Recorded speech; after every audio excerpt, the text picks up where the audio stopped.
Hello बच्चों, क्या हाल चाल। सीए इंटर वाले बच्चों और सीएस एग्जीक्यूटिव वाले बच्चों और जहाँ भी कंपनीज एक्ट 2013 का सेक्शन 101 है। सेक्शन 101 मतलब चैप्टर 7 ऑफ कंपनीज एक्ट 2013 है। उन सब के लिए आज की क्लास बहुत काम की रहने वाली है। आज हम एक बहुत इंपॉर्टेंट सेक्शन शुरू करेंगे बच्चों। उसे शुरू करने से पहले my self CA Sumit Kumar और बच्चों मैं एक एक करके आपके बहुत इंपॉर्टेंट सेक्शनों के रिवीजन करवाना शुरू कर रहा हूं। मैंने काफी सारे कर भी चुके हैं और काफी सारे अभी तो करने बाकी हैं। डन। उसमें से एक बच्चों अभी आपके सामने है। फटाफट बिना टाइम को वेस्ट किए हुए बताओ, अगर आपको दिख पा रहा है तो मेरे को फटाफट बताओ कौन सा सेक्शन आज हम रिवाइज करने जा रहे हैं। सेक्शन 101। भाई साहब कितना इंपॉर्टेंट सेक्शन है। हाँ जी सर, बहुत इंपॉर्टेंट है बच्चों। सेक्शन 101 इंपॉर्टेंट इसलिए है क्योंकि सेक्शन 101 से रिलेटेड एनुअल जनरल मीटिंग होती है और मेरा मेन टारगेट ये भी है बच्चों आपको सेक्शन भी याद हो जाए, है ना। मैं चाहता हूं आप सेक्शन लिख कर आओ। आप एक लॉ पढ़ने वाले बच्चे हो, आपको सेक्शन याद होने चाहिए। तो सेक्शन 96 की एजीएम बुलाने के लिए या सेक्शन 100 की ईजीएम बुलाने के लिए हमारे को सेक्शन 101 में क्या फेंक कर मारना पड़ता है? नोटिस। किसे फेंक कर मारना पड़ता है नोटिस? भाई वो सब मैं बताऊंगा, वो सब लिखा हुआ है। नोटिस किसको देना होता है। Done. Section 101 notice of meeting. तो किस किस को मीटिंग जाना है? बत्ती जला लेना अपने दिमाग की। आओ शुरू करते हैं बच्चों। सबसे पहले नोटिस ऑफ एटलीस्ट, ये तो हर गधा बच्चे को भी याद होगा। कितने दिन पहले नोटिस देना है? 21।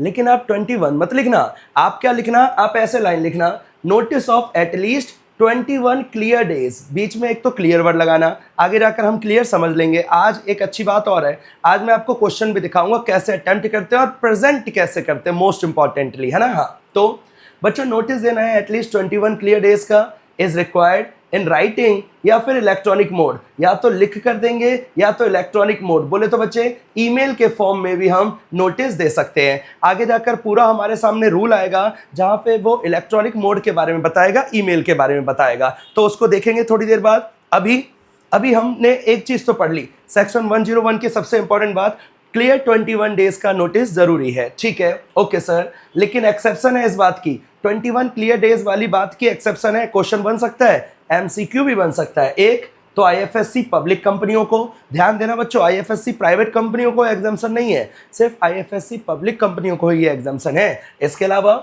सेक्शन 8 कंपनी, ये तो बचपन में भी हमने पढ़ा था सीए फाउंडेशन में। सेक्शन 8 कंपनी जो भले मानुस होते हैं, जो अच्छे काम करते हैं, चैरिटेबल ऑब्जेक्ट वाले काम करते हैं, उनको 21 की जगह 14 डेज का रिक्वायरमेंट का पालन करना पड़ता है। तो बच्चों ये वाली बात आई होप सबको याद आ गई होगी। 21 क्लियर डेज का नोटिस देना होता है, लेकिन इस बात की दो एक्सेप्शन हमारे सामने हैं, एक आईएफएससी कंपनी और एक सेक्शन 8 कंपनी। ठीक है सर, आगे बताइए। ठीक है बच्चों, आगे देखते हैं। ये सारे हैंड रिटन ही है और बच्चों इसमें ना कुछ भी इंस्टीट्यूट का मटेरियल नहीं छूटा, कुछ भी इंपॉर्टेंट मटेरियल चीज नहीं छूटी है। आप इस पर आंख बंद करके भरोसा कर सकते हो। भाई देखना आगे, नोटिस किसको हो जाएगा बच्चों? सबसे इंपॉर्टेंट बंदा ही कौन है भाई? सबसे इंपॉर्टेंट बंदा ही है कंपनी का, मेंबर। तो मेंबर को नोटिस जाएगा। इसके अलावा लीगल रिप्रेजेंटेटिव्स को नोटिस जाएगा, जो उन मेंबर्स के जो डिसीज हो चुके हैं। डिसीज मतलब बच्चों जिनकी क्या हो चुकी है? डेथ हो चुकी है, उनके लीगल रिप्रेजेंटेटिव्स को नोटिस जाएगा। इसके अलावा अगर कोई मेंबर इंसॉल्वेंट हो चुका है तो उसका असाइनी बोले तो बच्चे उसका लिक्विडेटर, बोले तो रिसीवर, आप इसको अलग अलग नाम से बोल सकते हो, असाइनी, लिक्विडेटर या फिर रिसीवर, इनको भी नोटिस जाएगा अगर कोई मेंबर इंसॉल्वेंट हो चुका है। इसके अलावा बच्चों ऑडिटर्स, भाई साहब आपको भी नोटिस मिलेगा, आपको भी जनरल मीटिंग में पुकारा जाएगा, बुलाया जाएगा, नोटिस दिया जाएगा। और इसके अलावा every director of the company के सारे डायरेक्टरों को। तो कुल मिलाकर देखो ना, मेंबर, ऑडिटर और डायरेक्टर। और बताओ भाई और कौन लगता है? यही तीन लोगों से तो कंपनी चल रही है। एक कंपनी के मालिक लोग मेंबर, एक कंपनी का ऑडिट करने वाले लोग ऑडिटर, और एक कंपनी को चलाने वाले लोग डायरेक्टर। और किसकी जरूरत है भाई? मियाँ बीबी सब तो आ गए यहाँ पे, और किसको बुलाना है मीटिंग के अंदर? इन जितने लोगों की जरूरत थी वो सब मीटिंग में आ चुके हैं। ठीक है, नोटिस किस किस को गया वो हमने पढ़ लिया। नोटिस किसने दिनों पहले देना है वो भी हमने पढ़ लिया रिवीजन के फॉर्म में। आगे देखना बच्चों, 21 क्लियर डेज, इसी पे हम एक क्वेश्चन भी करेंगे। 21 क्लियर डेज में क्या क्या नहीं आता, तो बच्चों ध्यान से देखना 21 क्लियर डेज में क्या क्या नहीं आता। तो पहला, date on which notice is served, जिस दिन नोटिस सर्व्ड हुआ वो वाला डेट आता है या एक्सक्लूड हो रहा है? एक्सक्लूड हो रहा है, एक्सक्लूड। दूसरा, जिस दिन मीटिंग होने वाली है वो दिन भी क्या हो रहा है, एक्सक्लूड। तो बच्चे दो बातें, जिस दिन नोटिस सर्व हुआ वो दिन भी एक्सक्लूड करना है, और जिस दिन मीटिंग हो रही है उस दिन को भी एक्सक्लूड करना है। और अगर आमतौर पे यही होता है, अगर लेटर सेंड किया गया है पोस्ट के द्वारा, तो बच्चे ध्यान देना एक 48 आवर्स वाली बात, अगर लेटर को सेंड किया गया है पोस्ट के द्वारा, then deemed to be served at the expiration of 48 hours after it was posted. तो हम ये मान लेंगे कि वो डिलीवर हो गया, वो सर्व हो गया, वो पहुंच गया जब 48 घंटे बीत जाएंगे, जब 48 घंटे एक्सपायर हो जाएंगे तब।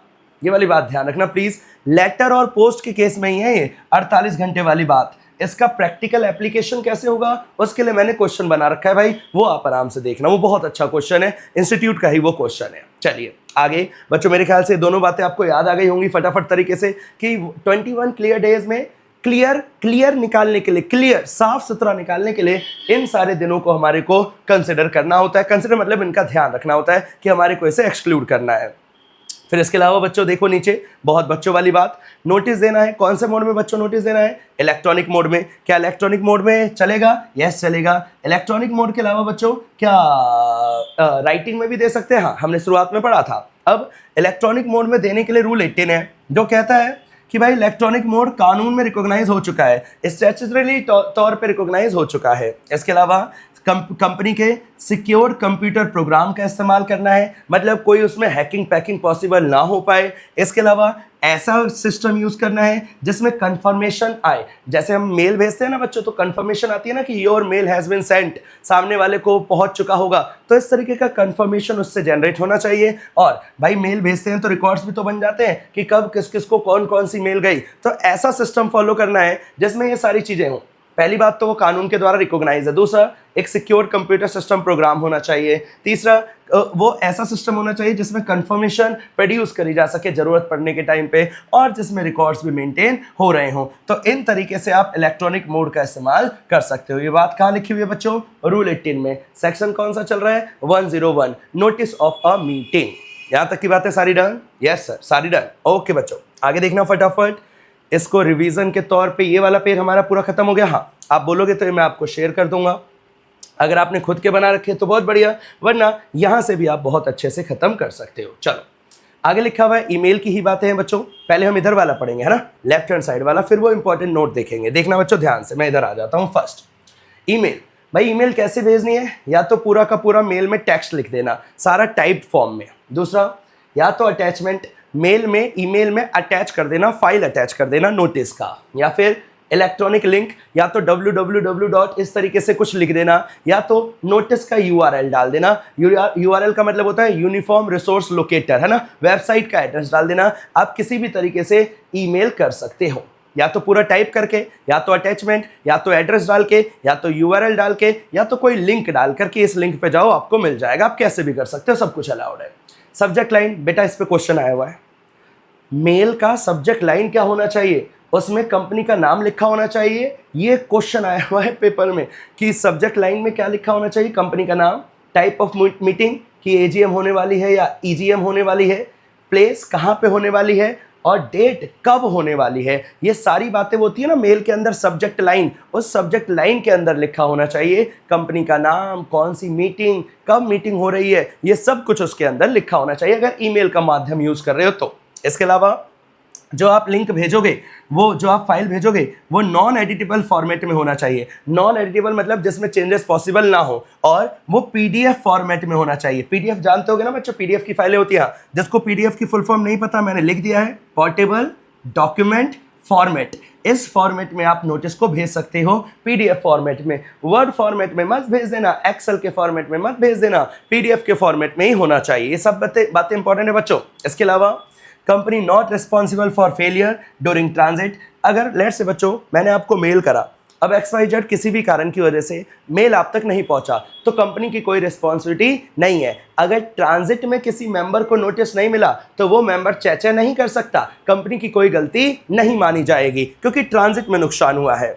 आगे इस पर सवाल बन सकता है, केस स्टडी बन सकती है कि कोई मेंबर कह रहा है कि कंपनी ने उसको भेजा तो लेकिन उसको मिला नहीं, तो कंपनी की गलती है। नहीं बच्चों, कंपनी की गलती नहीं है। अगर कंपनी ने भेज दिया है बीच में कुछ दिक्कत हुई तो कंपनी इज नॉट रिस्पॉन्सिबल। आगे लिखता है सेंड बाय कंपनी, कौन भेजता है नोटिस? कंपनी। ट्रांसफर एजेंट, या तो कंपनी खुद मेल भेज सकती है, या तो नोटिस का मेल या तो कंपनी खुद भेज रही है, या तो अपने ट्रांसफर एजेंट्स के द्वारा, जैसे आपने लिंक्डइन टाइम का नाम सुना होगा, एक अच्छा ट्रांसफर एजेंट है, ये भेज सकती है, या किसी भी थर्ड पार्टी एजेंसी को बोल सकते हैं कि भाई हमारे बेहाफ पे क्या भेज दो, मेल। तो मेल कौन कौन भेज सकता है? कंपनी खुद, या तो इनके ट्रांसफर एजेंट, या तो कौन भेज सकता है? कोई भी थर्ड पार्टी एजेंसी भी आप हायर कर सकते हो नोटिस भेजने के लिए, लार्ज में, बल्क में भेजने के लिए। आगे लिखा हुआ है प्लेस ऑन वेबसाइट, बेटा साथ के साथ नोटिस को कहाँ प्लेस कर देते हैं? वेबसाइट में। इसके अलावा अगर सेंट्रल गवर्नमेंट ने कोई वेबसाइट बता रखी है, सेंट्रल गवर्नमेंट ने कोई वेबसाइट को स्पेसिफाई कर रखा है, तो वहाँ पे भी आपको नोटिस को प्लेस करना होता है। सारी छोटी छोटी बातें हैं, लेकिन सब पे पेपर में एमसीक्यू भी बन सकता है और एक नॉर्मल तो क्वेश्चन बनेगा ही बनेगा भाई। आगे एक्सीडेंटल ओमिशन, अगर गलती से किसी मेंबर को नहीं पहुंचा, डज नॉट इनवैलिडेट मीटिंग। बेटा इसमें ना क्वेश्चन आया हुआ है, मैं याद दिलाता हूं आपको। एक कंपनी में जनरल मीटिंग हो रही थी, 2 मेंबर्स को नोटिस नहीं पहुंचा किसी भी कारण की वजह से, कोई एक्सीडेंटल मतलब कंपनी की गलती नहीं थी, और वहां पे कोई डिसीजन पास हो गया। बाद में जाकर वो दोनों मेंबर कहते हैं भाई ऐसे कैसे, ये जो डिसीजन पास हुआ ये तो इनवैलिड होगा, इनवैलिड होगा, ये होगा वो होगा। फिर आपके पास आएंगे और बोलेंगे आप एडवाइस करो क्या होगा। तो आपको यही लिखना है कि अगर ये प्रूफ हो गया कि एक्सीडेंटल ओमिशन है, जानबूझकर नहीं छोड़ा, तो बेटा अगर जानबूझकर नहीं छोड़ा तो कंपनी की मीटिंग इनवैलिड नहीं होगी। जो भी डिसीजन पास हुए होंगे उन सारे डिसीजन को क्या ट्रीट करा जाएगा? वैलिड। अगर ये प्रूफ हो जाए कि ओमिशन कैसा था? एक्सीडेंटल। अगर डेलिब्रेट प्रूफ हो गया तो बताओ जरा, अगर डेलिब्रेट प्रूफ हो गया, जानबूझकर छोड़ा है, नोटिस नहीं दिया, फिर तो भाई मीटिंग, जो भी वहां पे काम हुआ, जो भी डिसीजन लिए, जितने भी रिजोल्यूशन पास हुए, सब इनवैलिड हो जाएंगे। तो एक्सीडेंटल ओमिशन होना चाहिए। और इस बात को प्रूफ करने का ओनस, बेटा ओनस का मतलब होता है रिस्पॉन्सिबिलिटी। एक्सीडेंटल ओमिशन हुआ है, इस बात को प्रूफ करने की रिस्पॉन्सिबिलिटी है हमारी कंपनी के पास। कंपनी ने अगर प्रूफ कर दिया कि एक्सीडेंटल था, जानबूझ के कंपनी ने नहीं छोड़ा, फिर कंपनी की कोई गलती नहीं मानी जाएगी, सारे के सारे डिसीजंस को वैलिड माना जाएगा। बच्चों बताओ कितना नॉर्मल नहीं था? बस सारी बातें एक साथ देखना आपको जरूरी था। आपको सब थोड़ा थोड़ा याद आ रहा होगा अब, क्योंकि सारी बातें एक साथ 101 की मिल जाएंगी तो आपको थोड़ा मजा आएगा। आगे क्या लिखा हुआ है बच्चों, देखना अच्छी बात है। अगेन किसी भी चीज पे क्वेश्चन बनाया जा सकता है, इतना बढ़िया सेक्शन है।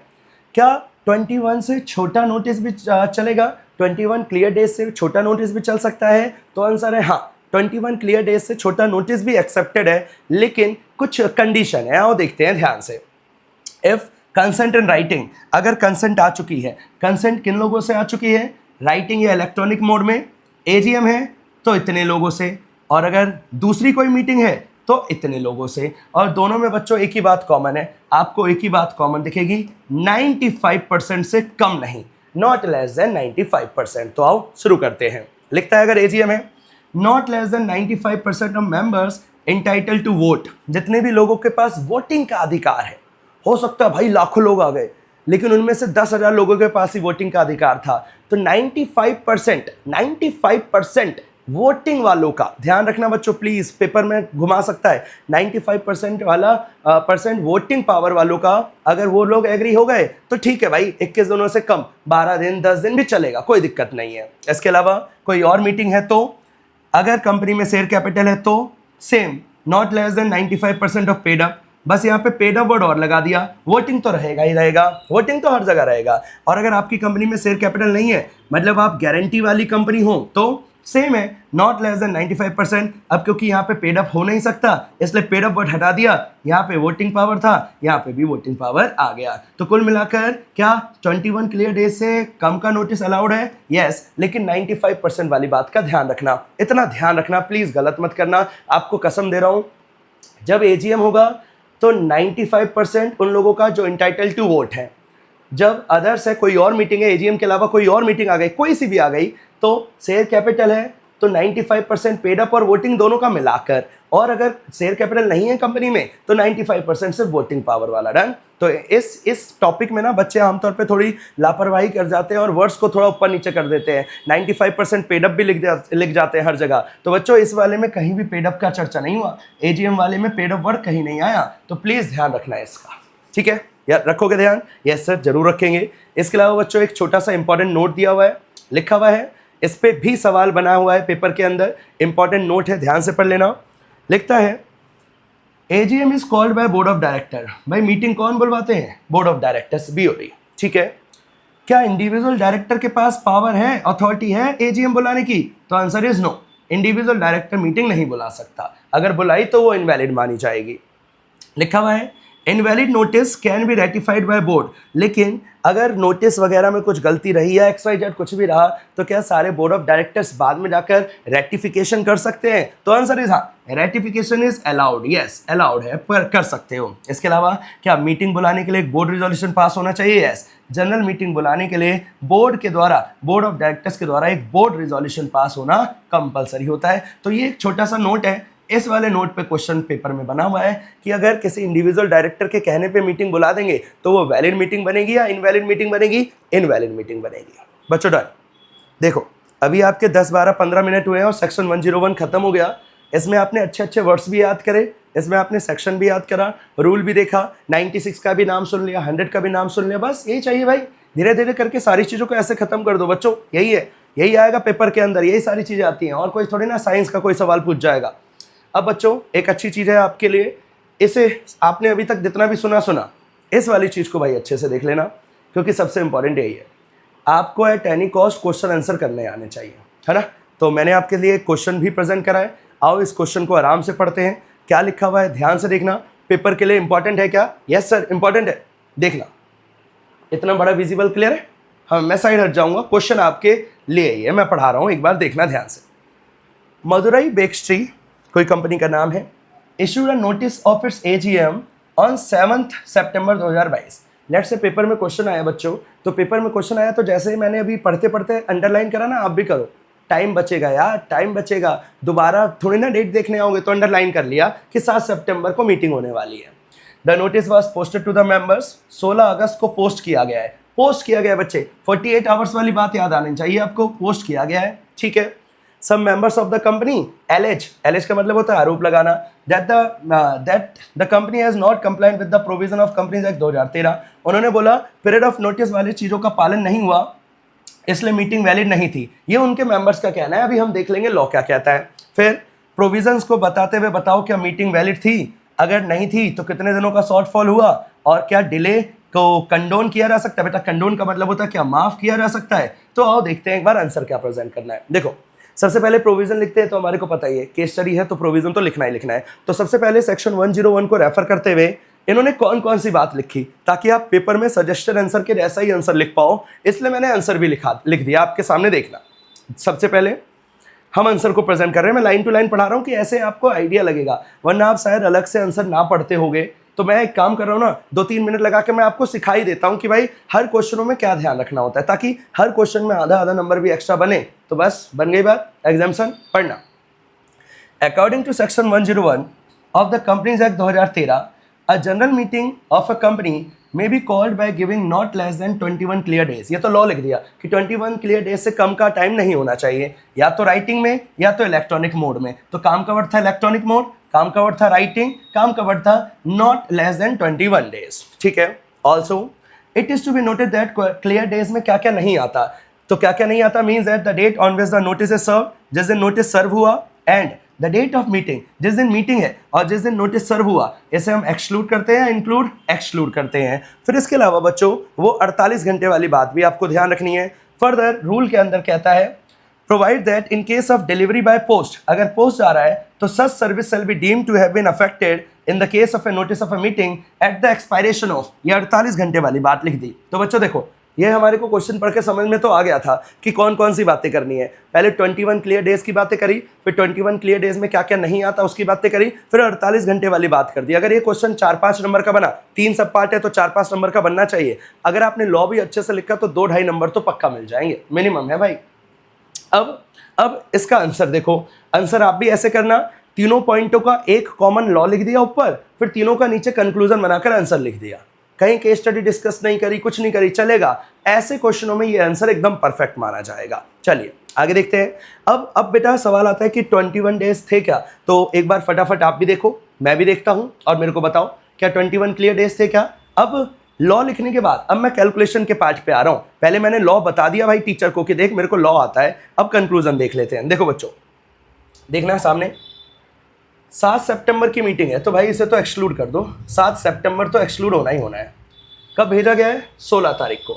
तो जिस दिन 16 भेजा है, इंक्लूड एक्सक्लूड करेंगे या इंक्लूड करेंगे? एक्सक्लूड। और 48 आवर्स के बाद ही माना जाता है, तो 17 भी गया और 18 भी गया, है ना। 7 सितंबर गया, 16 अगस्त गया, 17 अगस्त गया, 18 अगस्त गया, है ना। अब बच्चों ध्यान सुनना, अब टाइम पीरियड देखो।